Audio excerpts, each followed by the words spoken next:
বন্ধুরা, আজকে চলে আসলাম সাউথ ইন্ডিয়ান খাবার দোকানে, যার দোকানটার নাম হচ্ছে টিফিন রুম। তো এখানে এসে তোমাদের ভিতরটা দেখাচ্ছি। আর অর্ডার দিলাম দই বড়া, আর অর্ডার দিলাম স্ট্রবেরি মিল্কশেক। তা অলরেডি দেখো দই বড়াটা চলে আসলো, খেয়ে দেখি কেমন লাগে। সত্যি এটা মুখে দিয়ে দেখছি খাবারটা সত্যি খুব ভালো, দারুণ টেস্ট হয়েছে। তাই একটু খেয়ে নিই। দাও, পাশে আরও অনেক প্রচুর ভিড় হয় দোকানটার মধ্যে।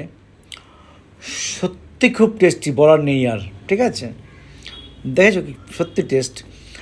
তা ঠিক আছে, খেয়ে নিই। অলরেডি দেখো আবার আমি যে স্ট্রবেরি মিল্কশেকটা অর্ডার দিয়েছিলাম ওটাও চলে এসছে। এটা একটু মুখে দিয়ে দেখি কেমন স্বাদ লাগছে। স্ট্রবেরির ফ্লেভারটা আমার ভীষণ ভালো লাগে। আর আমাকে বলেছিল আইসক্রিম দিয়ে দেবো কি না, আনলাম না, আমি ঠান্ডা খাই না। তা সত্যি খুব ভালো হয়েছে। মানে আস্তে আস্তে খাচ্ছি, কেন স্বাদটা এত বেশি লাগছে আমার কাছে। অ্যাকচুয়ালি আমি সহজে কিন্তু এই মিল্কশেক কোনো সময় চট করে খাই না।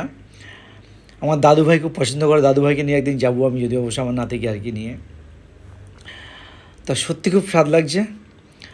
আর তোমরা আমার মতন স্ট্রবেরি মিল্কশেক কে কে পছন্দ করে কমেন্টস করে অবশ্যই বলবে কিন্তু। ঠিক আছে, টাটা টাটা টাটা টাটা।